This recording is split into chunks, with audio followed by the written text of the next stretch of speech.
I swear, I'll never forget the smell of antiseptic that night, the way it clung to my hair like guilt. I was lying in that cold-ass ER room, monitors beeping beside me, a nurse sticking in another IV while I tried to breathe through the pain. They said it was a burst appendix, maybe something worse. All I could think about were my twins, Eli and Emma, barely 4 years old, home in their pajamas, waiting for Mom to come back and read Goodnight Moon.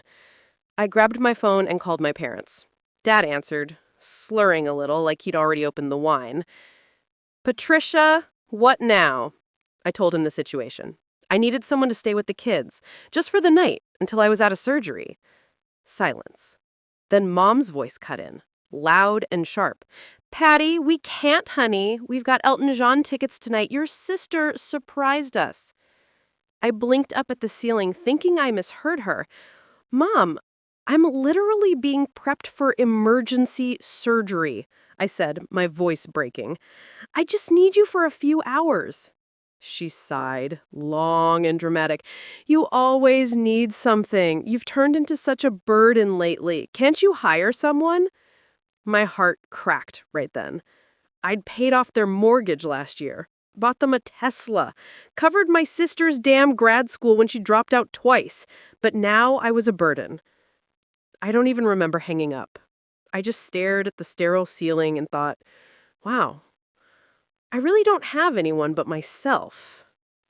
That's when I called Carla, my kid's old nanny from when I first went back to work after maternity leave. She picked up on the second ring. "Hey, sugar, you okay? You sound rough." I told her everything. 10 minutes later, she said, "I'm already in my car. Don't you worry about a thing."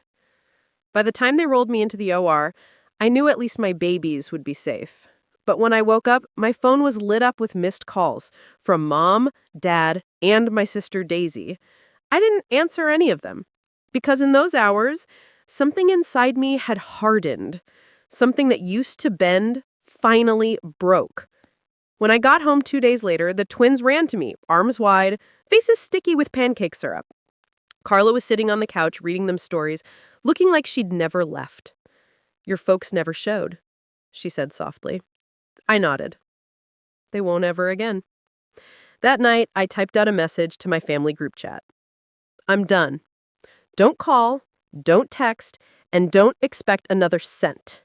Consider the gravy train closed." Then I blocked them all. I thought that would be the end of it.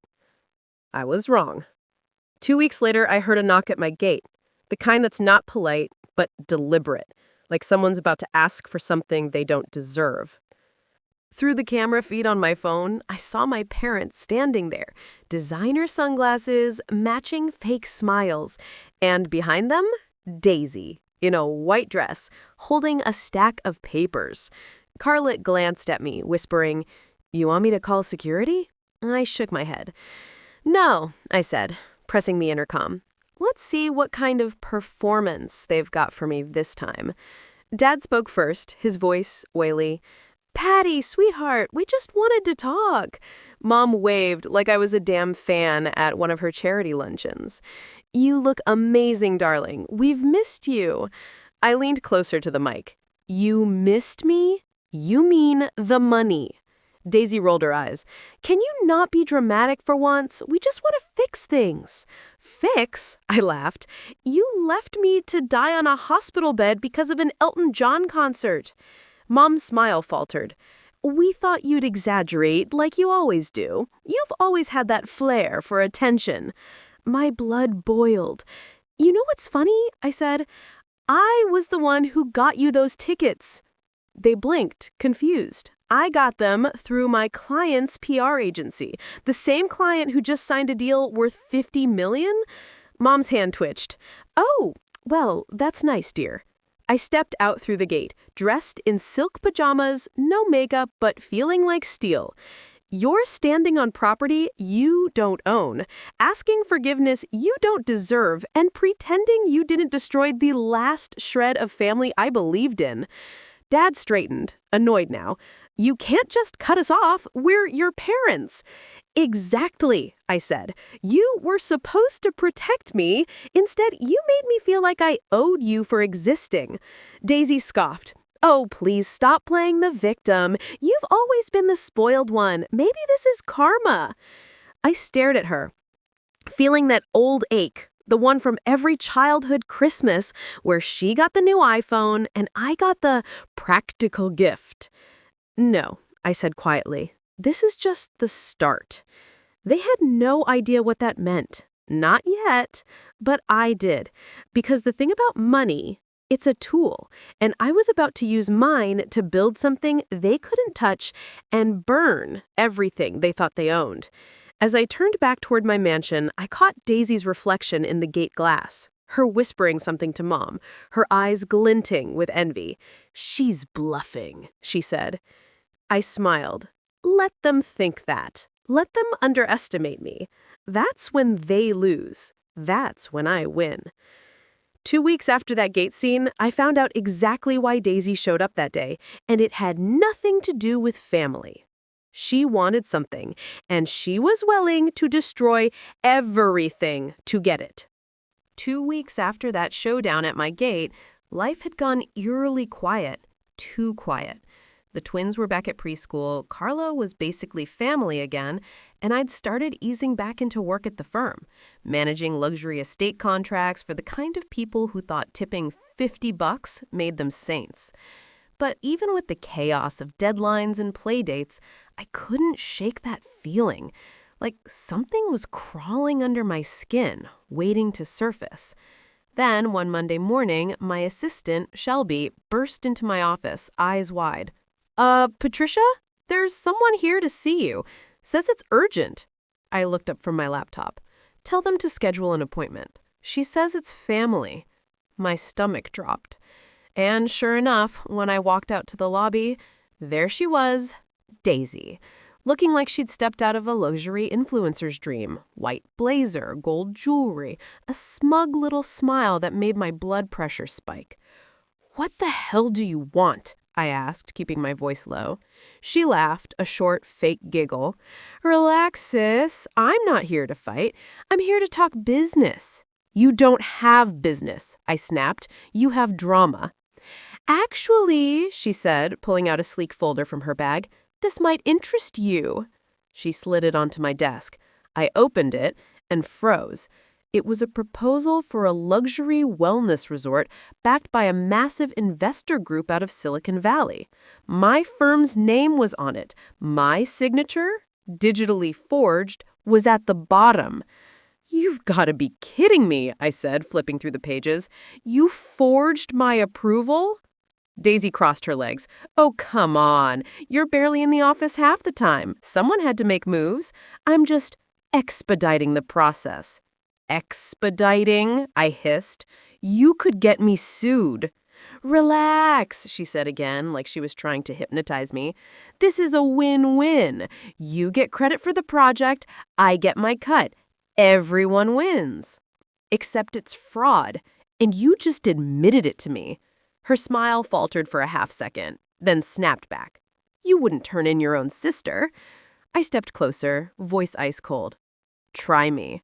Her smirk faded then, but her eyes, those smug, manipulative eyes, never left mine.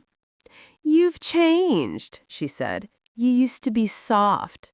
"Yeah, emergency surgery'll do that to a person." She stood, brushing imaginary dust off her jacket. "Fine, I'll let you think about it. But if this project tanks, your company takes the fall. Investors already think you're on board. Good luck explaining that." Then she strutted out, heels clicking like gunshots. I stood there, shaking, fury and disbelief crashing through me in waves. But when the shock wore off, I did what I always do. I got to work. I called legal, I called IT, I called my head of contracts, demanding every document tied to that resort deal. And by sunset, I had the receipts. Daisy had used a shell company registered under Mom's name. The investors were real, but they'd been told I was the silent owner, the one pulling strings. They were already deep in talks, expecting my signature to finalize the next phase, an $800 million land acquisition. I nearly threw my laptop across the room. I couldn't believe it. My own family trying to use my name, my reputation, my business to launder their little fantasy empire. That night, I poured a glass of wine, sat by the pool, and just stared at the water. The twins were asleep, Carla was humming lullabies upstairs, and for the first time, I let the anger fully breathe. All those years of covering for them, paying their bills, fixing their messes, they didn't see love. They saw leverage. And now, they just turned me into a liability. I sent one text to a man named Chase, the best private investigator in LA, the kind who could find your lost dignity if you'd misplaced it. He replied in under 2 minutes. On it. You want it quiet or loud? I texted back, quiet for now. Loud comes later. Over the next few days, Chase sent files that made my blood run cold. Turns out Daisy had been siphoning off small amounts from my parents' retirement fund, which, by the way, I'd set up, into offshore accounts. And not just that. She'd been cozying up to one of my firm's junior partners, Derek, feeding him inside info to get access to confidential deals. She'd played everyone like a pro. But she'd made one mistake. She underestimated me. So I set my plan in motion. Step 1. Isolate the threat. I called a private meeting with the investors, told them there'd been a clerical mishap with the signature. Then I dropped Daisy's name casually, watching their expressions twist from confusion to rage. She represented herself as your sister? One of them said. She is my sister, and she no longer speaks for me, or this firm. They asked if I wanted to press charges. I smiled. Not yet. Step 2. The trap. I invited Daisy to a family dinner at my house that weekend. She showed up wearing diamonds and a grin that could rot steel. Mom and Dad tagged along, of course, smelling money from a mile away. I kept my cool. We sat by the outdoor dining table, city lights glittering below the hills. So, I said, pouring wine, how's business? Daisy glanced at Mom, who smirked like she knew a secret. It's great, actually. You'll be happy to know our investors are thrilled. Oh, I'm sure they are, I said, taking a sip. Especially now that they know the truth. She froze. What truth? That you forged my name, used my company's credit line, and lied to Silicon Valley execs. Mom's hand flew to her pearls. Patricia, language! Shut up, Mom, I said sharply. You don't get to police me anymore. Daisy started to protest, but I held up my phone and hit play. Chase had sent me an audio recording earlier that day. Daisy's voice, crystal clear. She'll never find out. Patricia's too busy playing supermom to notice what I'm doing. The color drained from her face. You bugged me? I betrayed you. We're not the same. Dad slammed his glass down. You can't talk to family this way. You stopped being family the night you left me in that hospital. Now you're just strangers with my last name. Mom tried to recover, smoothing her napkin. We can work this out, sweetheart. No need for dramatics. Actually, I said, standing, there's every need, because you're about to find out what happens when you cross the woman who made you rich. I snapped my fingers once, and my security team, 2 ex-Marines in suits, stepped out from the shadows. Daisy stumbled to her feet, panicking. You're not serious? Oh, I'm dead serious, I said. You and Mom are banned from all my accounts, properties, and trust funds. Effective immediately. And you'll be hearing from my lawyers by morning. Dad tried to bluff. You wouldn't dare. I smiled coldly. Try me. Daisy started crying. Real or fake, who knows? But I didn't flinch. You wanted to play businesswoman? Play it. But don't use my name ever again. They left in a flurry of shouting and slammed doors, but I just stood there, silent, the city humming below, like an audience waiting for Act 2. I should have felt relieved, but I didn't, because deep down, I knew Daisy wasn't done. The next morning proved it. Chase called me at 7 a.m. Patricia, you might want to check your email. I opened it and froze. My name was trending on social media. An alleged leaked email thread, allegedly from my company showing falsified invoices, offshore transfers. Daisy had flipped the script. She was trying to frame me. The comments were brutal. Another rich CEO caught stealing. Guess money can't buy morals? I clenched my phone so hard I thought it'd crack. Carla came in worried. Honey, what's going on? I looked up, voice steady but dark. Round 2 just started. That night, I made one promise to myself. Daisy wanted a war. She was about to get one. And this time, I wasn't fighting to win. I was fighting to end her. Round 2 didn't start with fireworks. It started with a quiet, ugly click. The kind that meant everything had just changed and nobody else in the room knew it yet.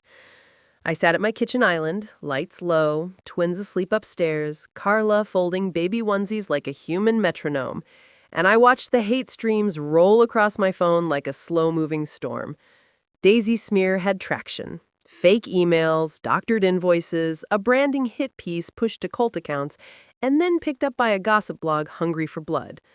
I could feel the floor tilt under me, not because I was afraid of losing everything. I'd already been thinking in terms of wreckage and reconstruction for weeks, but because Daisy had crossed the line from petty to deadly. She'd weaponized my name, my reputation, and the trust of people who had nothing to do with our family mess. I breathed hard, then dialed Blake, my legal artillery, and Chase, who'd become my private army, and told each of them one thing. We go loud, but we go surgical. Blake's voice was flat with approval. We'll countersue for defamation, we'll force a forensic audit, and we'll expose every shell company tied to that operation. Chase texted a single word, with a file attached, receipts. It was a thin line of conversations, bank transfers, escrow accounts, and a picture of Daisy at a dock handing a man an envelope. I'd always known Daisy liked to play fast and loose with ethics, but seeing it boiled down into facts, cold, ugly, undeniable, felt like finding dynamite with a pin already pulled. I called my PR guy, Mateo, and told him we were not playing defense. We were flipping the narrative. He laughed and said, "You want blood?" I said, "Yeah, preferably in front of stadium lights." Then I went to work. First move, neutralize the leak. Blake drafted a cease and desist that would make their smear mail look like a sleepy blog. It hit every outlet that had rebroadcast the false invoices.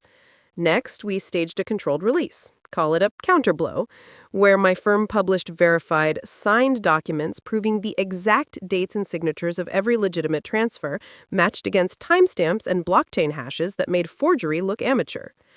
We released it on a Tuesday at 9 a.m., which is PR primetime. People are awake, coffee in hand, and the gossip crowd is comfortable enough to click. While Blake handled the legal anchoring, Chase and his team did what he does best, dig. He pulled IP logs, server routes, and phone metadata that pointed to an origin so close to home it tasted acidic. The emails had been routed through an office IP registered to Moms LLC, routed via a proxy in Nevada, masked through 3 shell entities. Daisy had been sloppy or arrogant. Either way, she'd left a breadcrumb trail. When I saw that, I felt the familiar hot rush, the one that happens right before you throw a match in a gasoline. But I stayed calm. That's important. Calm is a power move in a room that expects you to panic. I scheduled a board meeting for Friday and told only the investors, Blake, Mateo, and a select 2 people from my inner circle. I wanted eyes that would blink when I dropped the hard proof. Investors who had mouths and influence. Friday came, and the conference room hummed with the kind of fragile money power that thinks it's unbreakable. The investors sat with their tempers and their egos lined up like soldiers. I walked in, smiled, and asked for silence. Then I walked them through the timeline. The forged contract, the shell company in Mom's name, the bank transfers, the voice recordings, the server logs. I watched their faces go from bored to pissed in a matter of minutes. The room that had been filled with polite nodding turned into a pressure cooker of betrayed people who'd sunk capital into a deal that had been misrepresented by my own blood. One of them, a tall woman with a hedge fund voice, slammed her fist on the table and said, "Who the hell authorized this?" I lifted my chin and pointed to Daisy's name on the printouts. The silence that followed was biblical. "You're telling me your sister did this?" she asked. "Yes," I said, "and I have the receipts." That day, the investors pulled their offers and signed a statement supporting my firm. Not out of loyalty. They were businessmen. They moved on profit, but out of self-preservation. When word hit their inner circles, the rumor mill flipped. Journalists who had smelled blood now smelled a fresher source, the investors themselves. I watched as the tide turned, not because I'd wished it, but because I'd made the right people care. While the board cleaned up the investor side mess, I went back to the personal war. Daisy, thinking she had me scared or cornered, posted a vindictive Instagram story about sisters who played dirty, with a filter soft enough to make spite look chic. I screenshotted, added the server logs, the email receipts, the bank statements, and published an open letter on my company site, a clear, undeniable timeline that left no room for spin. In that letter, I didn't yell. I narrated. I wrote like someone who'd been betrayed by family and elevated by fact. I called out the hidden accounts and asked the proper authorities to investigate. The reaction was immediate. Hashtag swung, hashtag Patricia Hart exposed started trending in small circles. Then hashtag Daisy Hart fraud emerged as the true story took hold. The moral here? The internet loves a fall guy, but it adores real receipts even more. My feeds filled with a strange current. There was anger, yes, but there was a lot of sympathy too. Mothers messaged me with stories of their own family's betrayals. CEOs sent supportive notes about how business and blood can be toxic roommates. Even the twins' preschool teacher left a note with cookies on my doorstep that read simply, "You did the hard thing." That made me cry. Once. Hard and quick. And then I wiped my face and went back to work. But I didn't stop at public exposure. There's a calculus to revenge that most people forget. It has to be satisfying and irreversible. I wanted Daisy to be stripped of her tools, her access, her credibility, the cool little life she'd built on lies. I prepared a list of immediate actions. Freeze the shell accounts, revoke any credit extensions tied to my firm, file for an immediate injunction against Moms LLC, and notify the SEC of possible securities fraud. Blake handled the legal machine. Chase handled the dirty trackers that proved Daisy's involvement in phone and email threads. Mateo controlled the narrative. I watched them work like a conductor on a symphony that played only dissonant notes for my enemies. When the injunction went through, Daisy found her designer credit cards frozen. She walked into her favorite boutique only to be slapped with polite refusal. She texted Mom in a panic. Mom called me, voice thin and trembling, begging for mercy. I listened to her beg like someone reading words from a lifeless script. "Patricia, please, it's just a misunderstanding. We didn't mean—" "You didn't mean to let me die on a hospital bed?" I asked. She went quiet. "You can't say that." "I can say whatever's true." And that was the moment the social script flipped. The public narrative had room for a twist, and the cameras started looking at Mom differently. Where they once saw charity luncheons, they began to see opportunism. The reporter ran with it for a hot minute, the kind of blink and you get burned minute. But Chase's team had already slid the truth onto that reporter's desk with timestamps that could not be argued away. Within 24 hours, the reporter issued a retraction, and the smear that Daisy had hoped would stick dissolved in public spectacle. It's amazing how quickly public opinion can pivot when the facts are unambiguous. Still, I didn't sit back and enjoy the tumble. I made sure the fall was theatrical. I organized a charity gala 2 weeks later. No coincidence, public spaces are where reputations go to die or be reborn, and invited all the key players. Investors, press, local celebs. And yes, I sent a polite, formal invite to Mom and Daisy. My note read, "A night to support families in crisis." The subtext was delicious. The night of the gala, the ballroom at the Bel Air Court Hotel shimmered with chandelier light and people who'd come to watch waves crash onto other people's boats. Daisy arrived in a gown that could have been a billboard.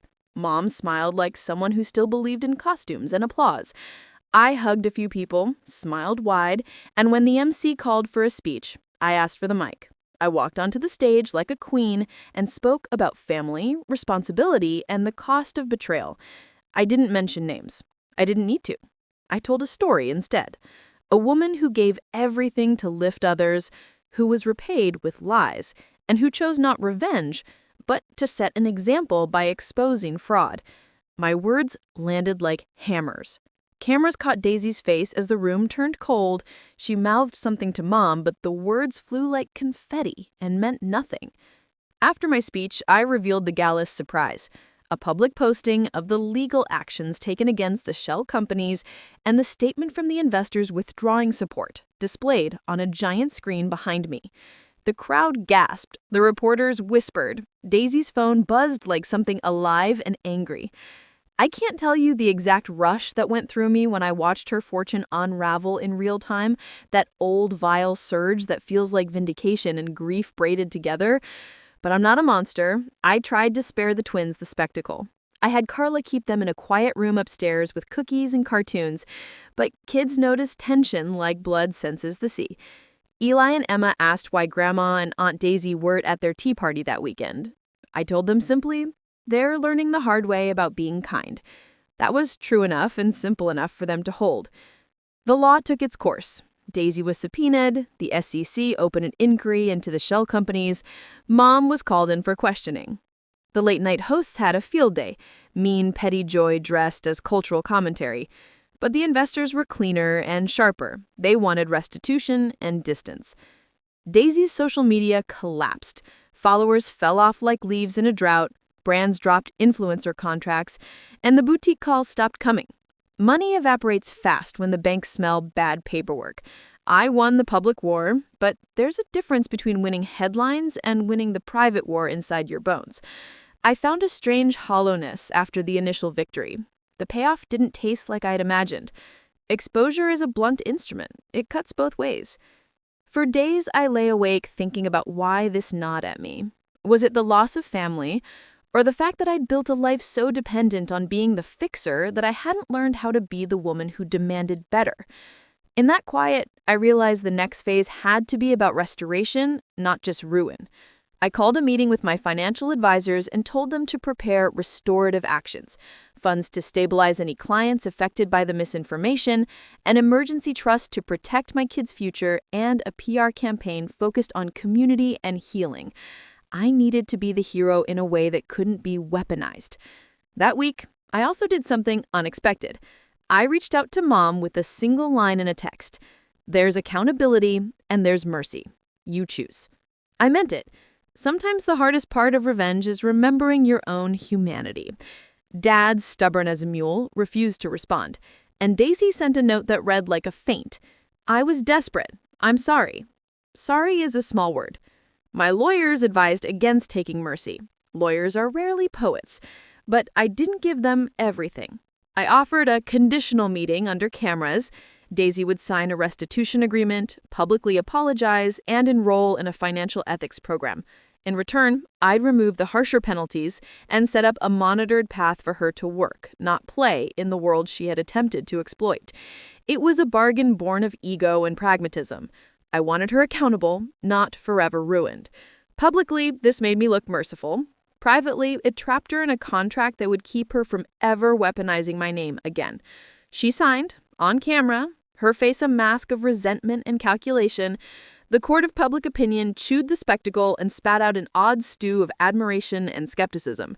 Some said I was maternal, others said I orchestrated theater. I didn't care what they thought. The kids were safe, the firm stabilized, and Daisy's access to my life was legally and financially severed. So why did I still feel an ache that neither the investors nor the press could fix?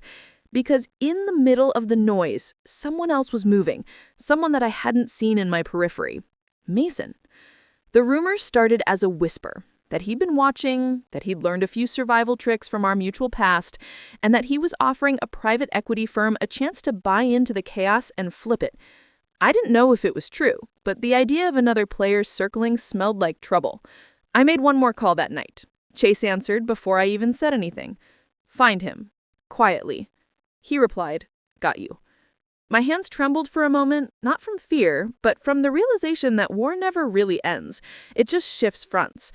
I kissed the twins goodnight, their breathing soft and steady, and whispered, "We're almost done." 2 nights later, Chase called with a voice I'd never heard so tight. He'd found Mason, but what he told me would change everything again. Mason wasn't just watching. He'd quietly partnered with someone worse than Daisy, and that person had the power to ruin me not just financially, but publicly. 2 nights after Chase's call, I couldn't sleep. Not because of the twins or the boardroom victories, but because a cold, gnawing feeling had settled in my chest, the kind that whispers, "You're not done yet." Mason wasn't just circling like a vulture. He was in league with someone who smelled blood in the water, a rival CEO named Julian Cross, a man whose empire spanned private equity firms and luxury acquisitions, a man whose reputation was as polished as his ruthlessness. Chase's intel wasn't subtle.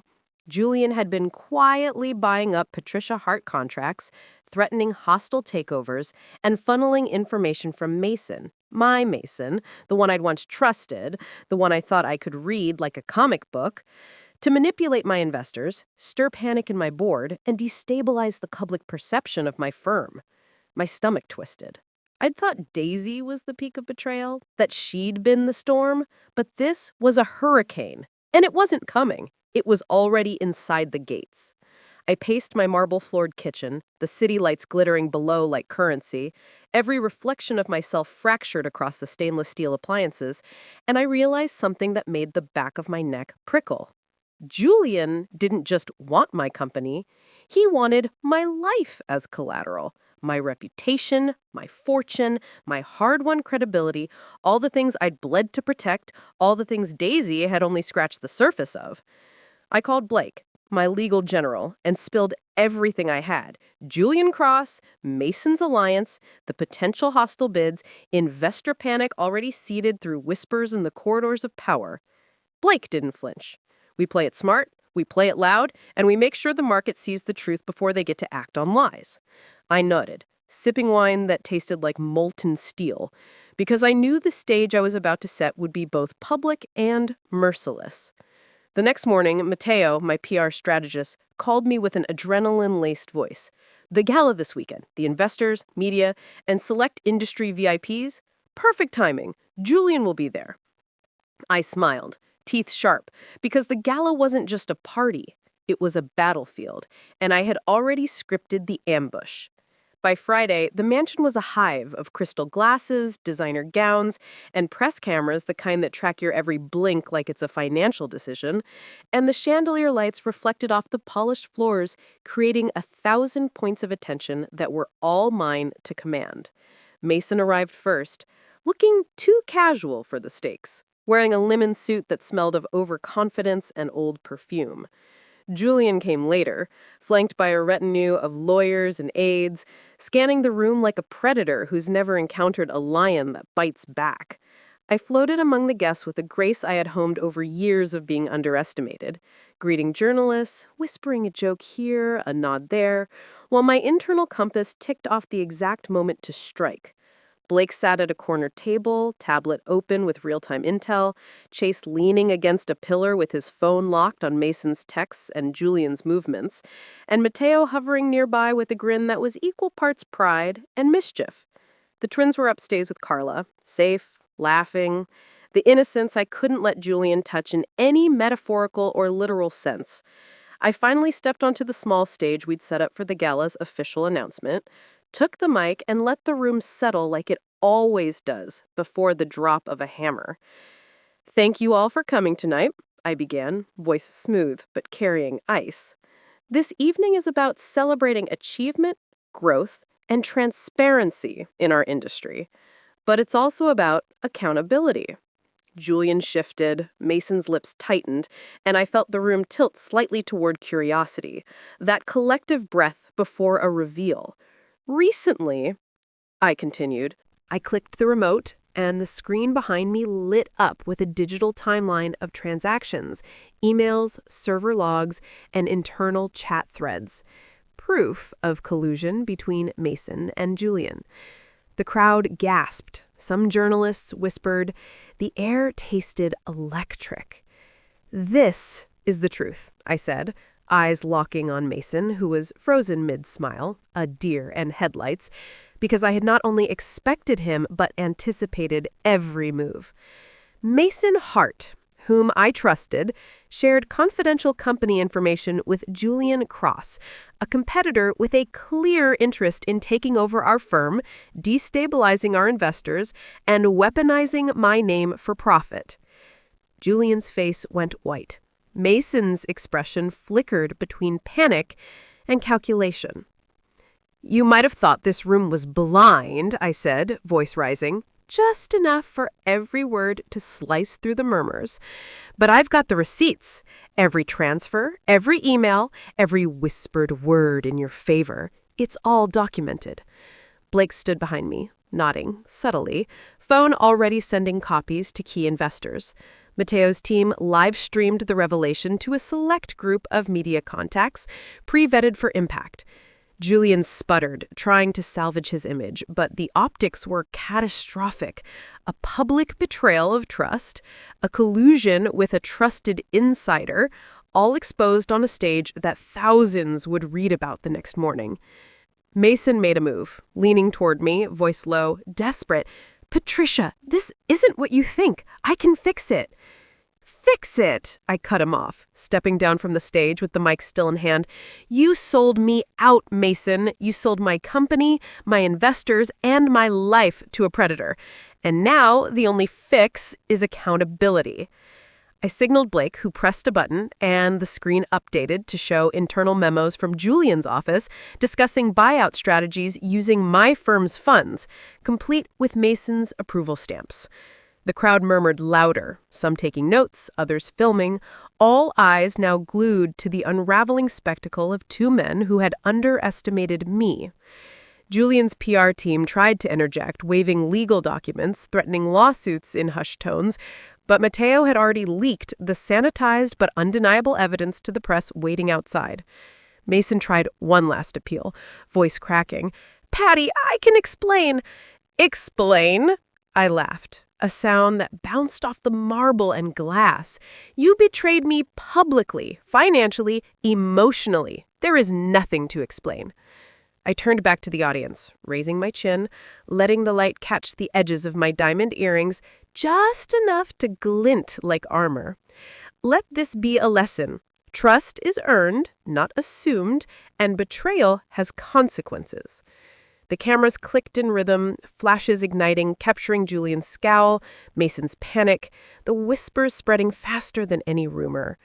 I could feel the floor beneath me hum with power, with control, with the satisfaction that comes from knowing the narrative had completely shifted, that the predators thought they were hunting, and instead they had walked onto my stage as prey.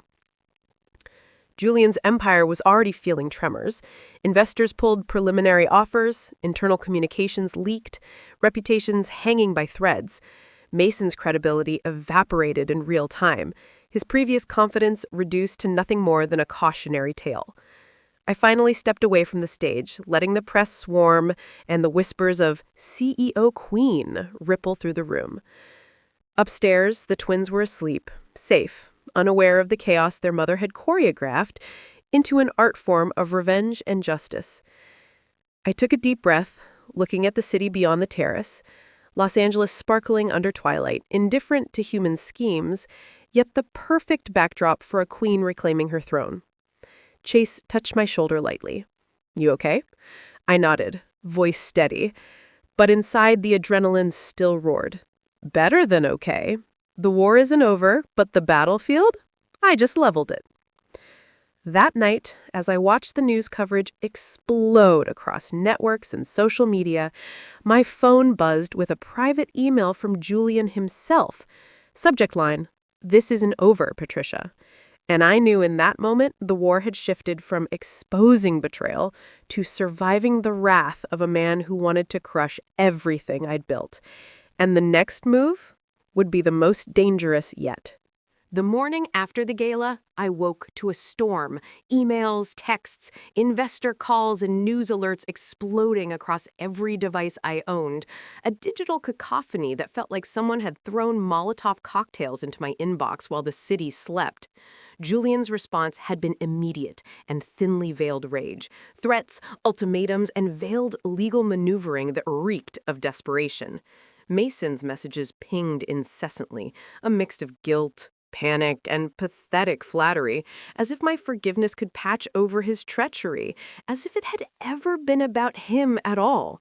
I tossed my phone onto the kitchen counter, twins running into the room like tiny hurricanes, laughter bouncing off the walls, and I realized the stakes had never been higher. The war had gone from calculated exposure to survival, and the battlefield had spread from my firm into the public arena, the media, and the merciless courts of investor scrutiny.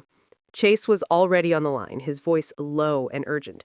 Patricia, they're mobilizing fast. Julian's filing emergency injunctions to freeze assets, Mason's trying to siphon anything he can touch, and the press is smelling fresh drama. You want to hit them quiet or loud? I closed my eyes, listening to the tiny breaths of Eli and Emma as they built towers out of blocks on the living room rug. Loud, I said, teeth grinding, and smart. Full public, full legal, and full psychic whiplash. Blake's team went into overdrive, drafting filings, freezing accounts, and coordinating with federal authorities to intercept any shady transfers Julian and Mason tried to sneak. Mateo's PR army prepared a strategic narrative drip, one that would reveal Julian's greed and Mason's betrayal in layers, timed perfectly for social media, trade magazines, and late-night segments. I didn't flinch. I had spent years learning to move in chaos like a predator in a jungle, and this was the apex of that skill. That afternoon, I hosted a private investors briefing, ostensibly casual, but the room was a trap. Investors arrived expectant, sipping champagne, their polite smiles masking anxiety I knew they felt. I walked in, dressed in sharp black, shoulders squared, letting my confidence fill the space like sunlight pushing through blinds. Chase had planted verified evidence on the projection system in the corner, ready to go live at my command. Blake whispered, "When you're ready, hit it." I smiled thinly, letting the tension settle. "Let's talk accountability," I said, voice smooth and cold, letting a pause stretch, drawing attention, drawing anticipation. I clicked a button. The screen lit up with financial records, emails, and bank transfers, proving Julian and Mason's coordinated attempt to sabotage my firm, mislead investors, and gain illegal access to contracts, all time-stamped, notarized, and in public view. Gasps rippled. A few investors clutched their pearls or cuffs, while others leaned in, eyes sharp. Julian's face drained of color behind his entourage, and Mason's lips twitched, as if he were rehearsing excuses that would never matter. I moved through the room, slow, deliberate, letting every eye follow me, every heartbeat sync with the drumbeat of exposure. I said, "You might have thought this was a quiet game," I said, voice low, letting the words sink. "But every move you made was visible. Every lie, every hidden contract, every email you thought was private is now part of the record. Public record, investor record, legal record." Blake pressed another button. Screens on the sidewalls streamed social media and press feeds, articles breaking in real time, journalists posting verified proof, hashtags trending, hashtag Patricia Hart prevails, hashtag Julian Cross exposed, hashtag Mason betrays CEO. The room felt electric, the tension nearly tactile, like air crackling before a lightning strike. I saw Julian's body stiffen and Mason's face flicker from smugness to panic to shame, a kaleidoscope of the consequences of betrayal. I let it simmer, letting them taste the humiliation, the powerlessness, the public collapse of plans they thought were untouchable. Then I pressed harder. A recorded phone call of Mason negotiating with Julian, his voice soft, pleading, strategizing, plotting. "You'll make me rich," Mason said. Trust me, this is just the beginning." The room went silent. I didn't have to say anything. The evidence spoke. Mateo's team pushed a live press release, carefully edited but undeniable, to financial media outlets and national newswires. The effect was immediate. Stock prices wavered, private equity firms sent internal alerts, investors demanded explanations, and Julian's personal reputation cratered in hours. But I wasn't done. Revenge isn't just about showing you can win, it's about setting terms no one dares ignore. I scheduled a live press conference for the following day, masked as an industry panel, knowing Julian and Mason would be forced to attend to defend themselves to attempt damage control in public glare. The next morning, I arrived early, every movement calculated, dressed in a sharp navy suit that said authority, power, untouchable. Blake was at my side, Chase scanning the perimeter, Mateo whispering last-minute adjustments. When Julian and Mason walked in, the room practically hummed with tension. Camera crews trained lenses like hawks, ready to capture the first crack in their composure. I began speaking, weaving a narrative of trust, betrayal, and accountability, each word deliberate, each pause measured, letting every guest, journalist, and investor in the room grasp the stakes. Then I released the evidence. Emails, financial statements, recordings, onto screens all around. Streaming live, uploaded to financial news sites in real time. Julian froze mid-word, Mason's face crumpled, their attempts to interject drowned by the undeniable weight of truth. "This," I said, voice steady, gaze sharp as a blade, "is why you don't betray someone who built an empire from nothing, who bled for every contract, every investor, every ounce of credibility. You think the public can't see greed and treachery? Think again. Every move you made is documented, verified, and now part of history." The press went wild, live tweets and hashtags erupting, financial analysts dissecting the implications, gossip accounts breathing venom and awe in equal measure. Investors took sides immediately, withdrawing tentative offers to Julian, demanding reassurances from my firm, signing letters backing my leadership. Mason attempted one last maneuver, stepping toward me, whispering, "Patricia, don't." I cut him off with a simple lift of my hand, a motion that said, "Stop." A motion that carried years of betrayal, anger, and precise strategy. "Stop talking," I said, voice calm, cutting through the chaos. "You chose this path, and now you walk it publicly." Blake filed emergency legal actions that froze Mason and Julian's access to assets and accounts, effectively neutralizing their ability to maneuver financially. Mateo ensured the live feeds captured every move, every whisper, every defensive maneuver, making the humiliation total and permanent. By the end of the day, Julian's empire was shaken, Mason's credibility in ruins, and the world knew who had orchestrated the counterstrike: me. I returned home, exhausted, adrenaline still humming in my veins, the twins asleep upstairs, Carla quietly cleaning up after them. I collapsed onto the couch, phone buzzing with congratulations, investor confirmations, and personal messages from people who finally saw the full picture. I allowed myself a single deep breath, savoring the quiet after the storm, knowing full well the war was far from over, but also recognizing that this round, the most public, most ruthless, most emotionally raw, was a victory that couldn't be undone. That night, as I watched the city lights flicker below my terrace, I realized something profound. Power wasn't just about money or influence. It was about controlling the narrative, claiming your truth, and daring anyone to challenge it. I sent a final text to Chase. "We're not done, but today we won." His reply was simple. One word, loaded with promise. Always. And in that moment, with the twins' soft breaths echoing upstairs, I allowed myself a rare, fleeting smile, the satisfaction of a woman who had survived betrayal, exposed greed, and reclaimed her throne, at least for now, while the next storm waited quietly, sharpening its claws. The morning after Julian and Mason's public collapse, I woke to a stillness that felt almost alien, like the air had been scrubbed clean of lies and greed, leaving only the sharp scent of truth and the faint tang of exhaustion. The twins' laughter drifted down from the nursery, and for a moment I paused at the doorway, just watching them stack blocks and chase each other in fits of giggles, completely unaware of the chaos their world had nearly inherited. Carla had already brewed coffee, steam curling in lazy spirals above the cups, and she gave me a look that said without words, "We survived." I let myself sink into that quiet triumph for a heartbeat before the machinery of reality kicked back in. Emails, legal filings, investor inquiries, and PR reports littered my inbox like scattered bullets. Blake had sent me a memo titled, "Damage Control Complete. Now, Asset Consolidation and Strategic Defense." Chase was already compiling intel on lingering threats, people who might try to exploit the cracks left by Julian and Mason's rapid downfall.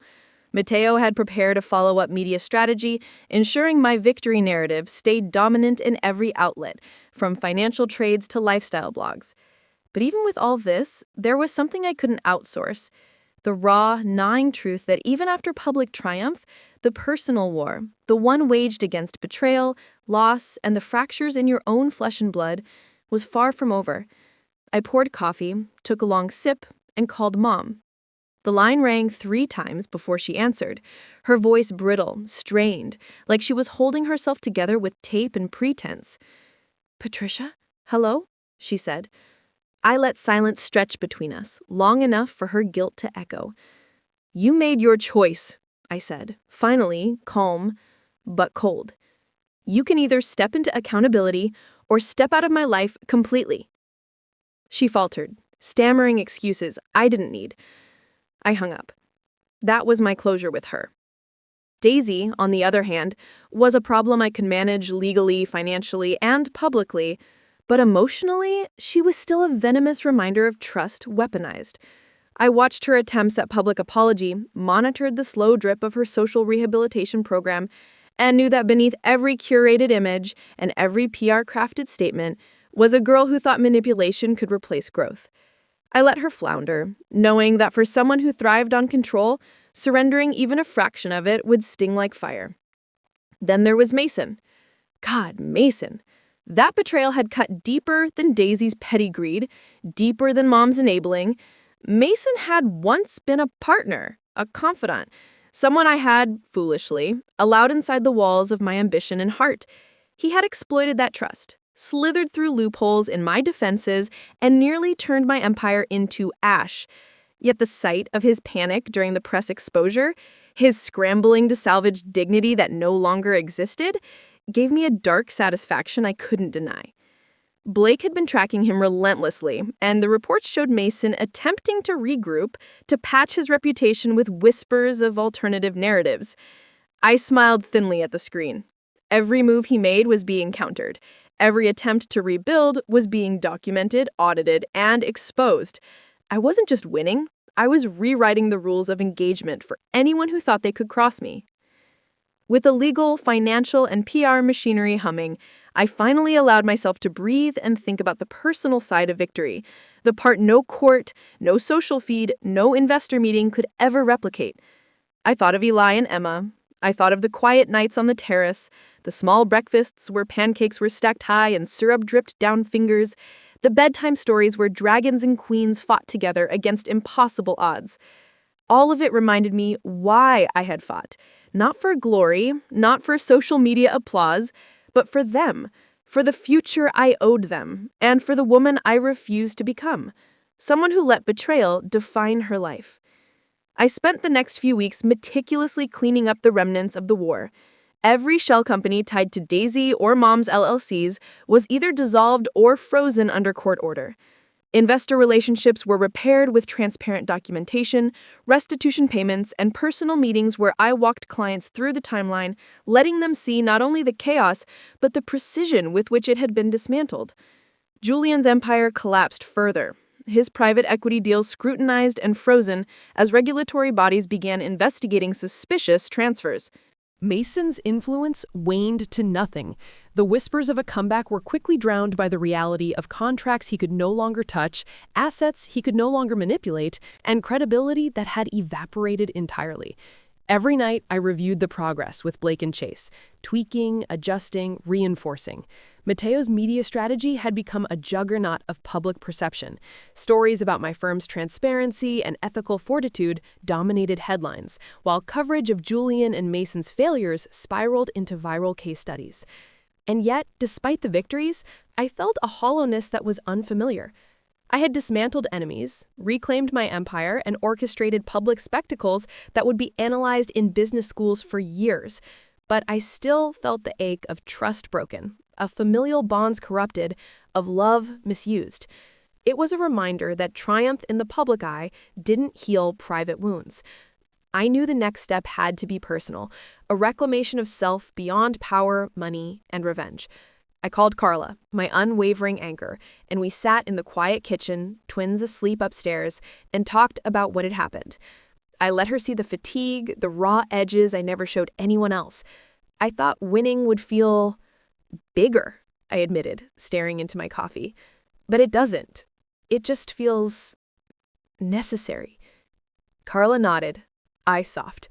Necessary is enough, Patricia. You've done what no one else could. You protected your family, your business, and yourself. Her words, simple as they were, grounded me. I realized that victory wasn't about being untouchable.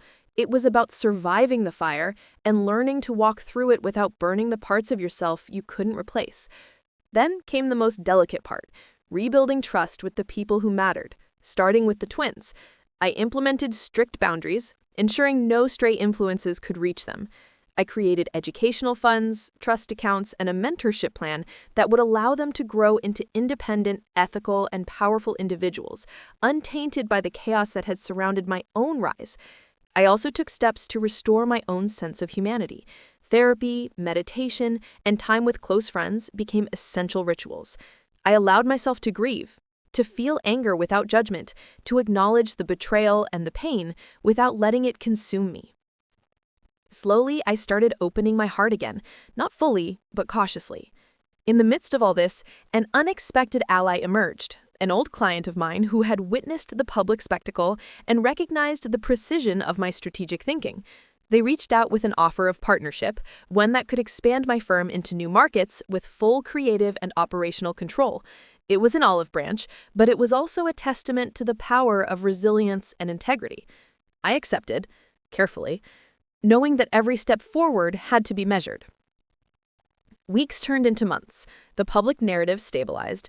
Patricia Hart, the woman who survived family betrayal, a public smear campaign, and a high-profile business sabotage, was now seen as a symbol of precision, ethics, and unstoppable ambition. Daisy remained confined to her restitution program. Mom's influence waned to social appearances. Julian's empire had crumbled entirely, and Mason was nothing more than a cautionary tale whispered in the corridors of private equity firms. And me? I sat on my terrace one evening, twins asleep, the city lights like a glittering ocean below, Carla at my side with a quiet cup of tea, and I allowed myself a rare smile. Not the flash of victory in the media, not the gleam of a public spectacle, but the deep, quiet satisfaction of a woman who had survived fire, forged in it, and come out whole on the other side. I called Chase. I said, "It's done." He laughed softly, a rare sound that carried relief and camaraderie. "For now," he replied, and I smiled, knowing he was right. Life would always throw storms, enemies, and betrayals, but I had learned something that no war could ever take from me: control, resilience, and the knowledge that my empire, my life, my children, my choices was mine and mine alone. That night, I tucked Eli and Emma into bed, their faces peaceful and trusting, and whispered, "We're safe now, little ones. Always."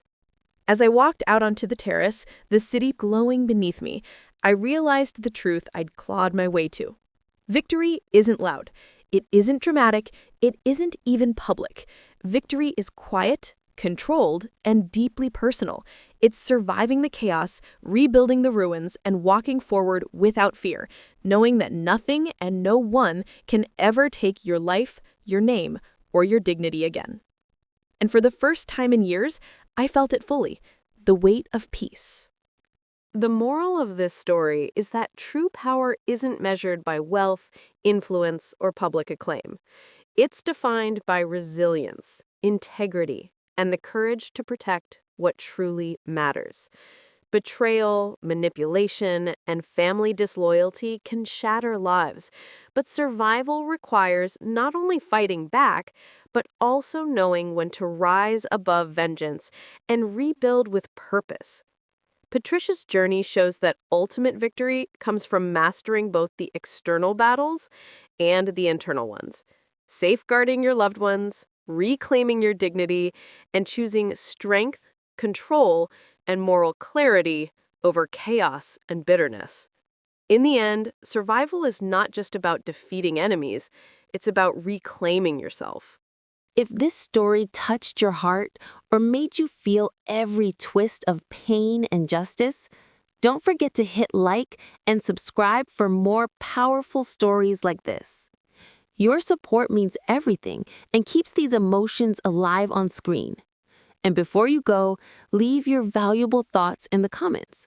I'd love to hear how this story made you feel.